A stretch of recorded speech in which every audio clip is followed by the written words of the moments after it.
resto. E aí, aqueles representantes, né, que não tinham mais a glória passada do Império Romano, ficaram ali, não tinham mais nenhuma expressão, e quem começa a assumir a dianteira disso é o Papa de Roma, tá certo? O Bispo de Roma. E aí você tem esse quadro que eu coloquei aqui, né, que eu pesquisei, né, e coloquei em ordem, para a gente entender o processo histórico de engrandecimento do poder da Igreja Romana. Então o próximo ponto será acerca do monasticismo, e aqui eu quero concluir esta abordagem em relação ao engrandecimento do poder da Igreja de Roma. Em princípio, o termo Papa não era exclusivo ao Bispo de Roma. Papa, ou equivalente a papai, é um termo carinhoso, né, para se falar acerca do pai, sendo aplicado costumeiramente a grandes bispos, grandes homens de Deus, tais como Cipriano de Cartago e Atanásio. Eles também eram chamados nas cartas de Papa, porque era um termo carinhoso, um termo, né, íntimo, para se referir a esses que eram tidos como verdadeiros pais da fé, pais da igreja. Inclusive tem tem uma literatura que é da época patrística, tá certo? Que está ligada a estes pais da fé, tá ok? Esses que eram líderes, né? Grandes líderes e grandes pais da cristandade. Então o Papa não era especificamente o Papa de Roma. Esses grandes homens eram chamados também de papas. Quase todos os teólogos católicos e protestantes concordam que Pedro esteve em Roma. O que não está claro é a suposta transferência de sua autoridade apostólica a algum bispo local. E aí, analisando a questão de Pedro, a gente viu que até no concílio de Jerusalém, que é o primeiro concílio, tá certo? No local onde estão reunidos os apóstolos, tá certo?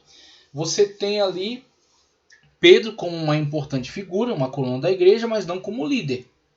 Então Pedro, inclusive, pede a palavra, dá um grande testemunho. Esse testemunho, de fato, pesa em favor de Paulo, de Barnabé, de Silas, né, que estavam na missão direta aos gentios. Mas Pedro não é o que dá a palavra final, e sim Tiago. Tá certo? Tiago, irmão do Senhor. Então ele que dá a palavra final e elabora o documento, tá certo? Que iria circular entre as igrejas, determinando ali, não que fosse implantado, né, imposto a eles guardar a lei mosaica, porque a salvação é pela graça em Cristo Jesus, mas apenas algumas recomendações para não entrarem em atrito com aqueles que são oriundos do judaísmo e que integram agora a igreja. Então você vê Tiago dando a palavra final, não Pedro, ok?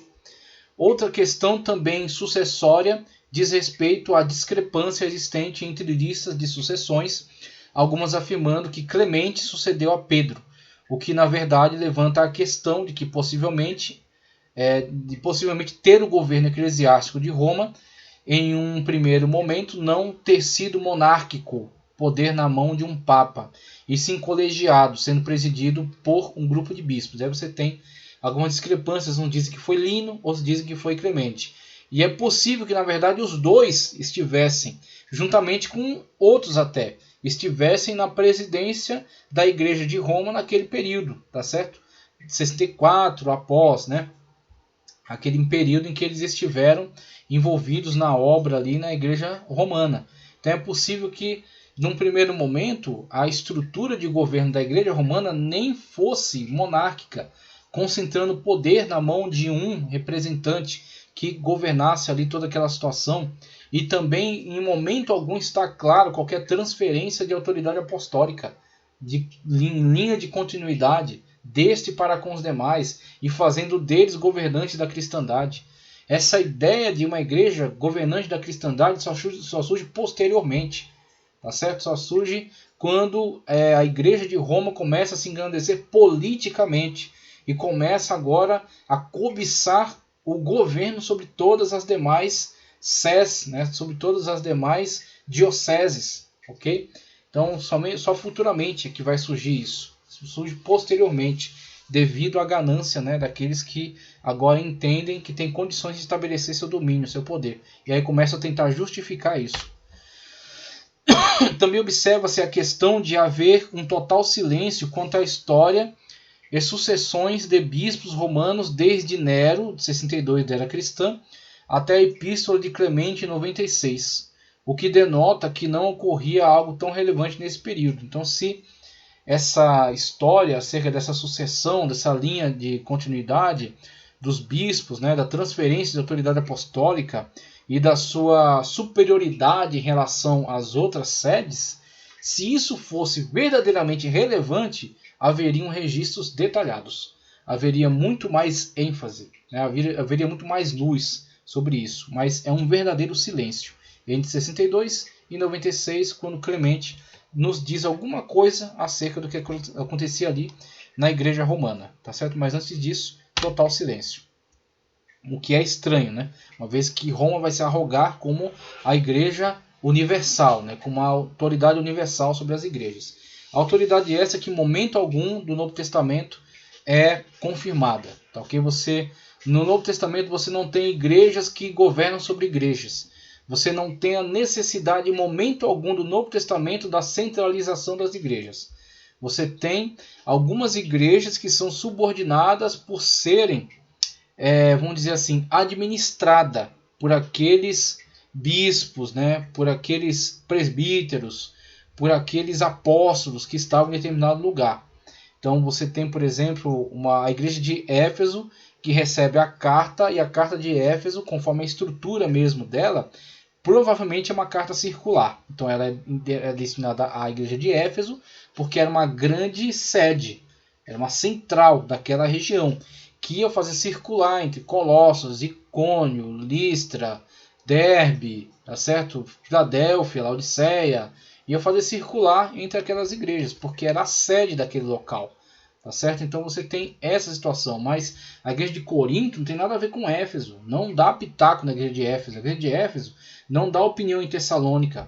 Então você não tem no Novo Testamento essa necessidade. Se isso fosse importante, haveria sim alguma orientação. É necessário que vocês se reúnam, que vocês votem para escolher um representante, um vigário, né, conforme eles mesmo colocam depois, que o Papa é o vigário de Cristo, o vigário substituto, que Cristo está no trono no céu e o Papa está no trono, no palácio de São Pedro e São Paulo, governando no lugar de Cristo. Aonde você tem no Novo Testamento subsídio para isso?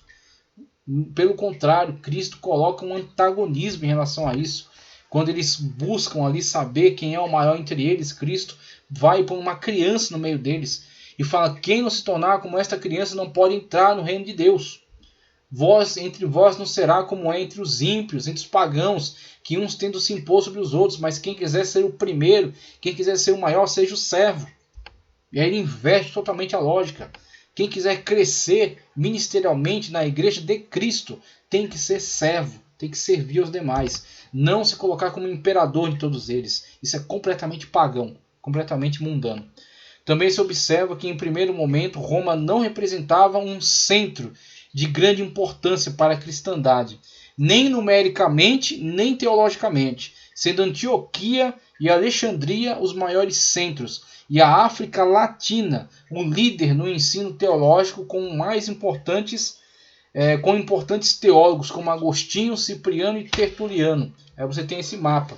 Você tem as 5 sés apostólicas, sendo Roma apenas uma delas, e nem a mais importante, tá ok?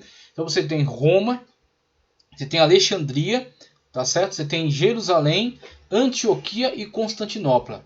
Aí Roma, o privilégio dela em relação a Constantinopla é que ela tem história, então ela consegue fazer menção a apóstolos que estiveram ali, fazer menção a continuadores desta obra, enquanto que Constantinopla, né, era artificial, foi montada pelo imperador a partir de interesses políticos, ali foi instaurada a igreja.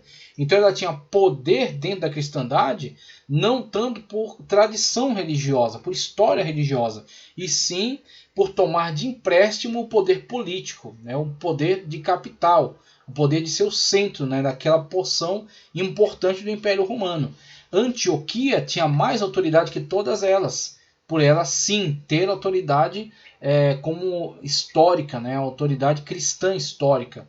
Jerusalém, que era apenas figurativo nessa época, porque já estava muito enfraquecida, né, o cristianismo ali estava presente, mas não tinha mais qualquer influência, e Alexandria ainda era um centro muito importante, e um centro inclusive teológico muito importante. aí você tem uma disputa, né, uma medida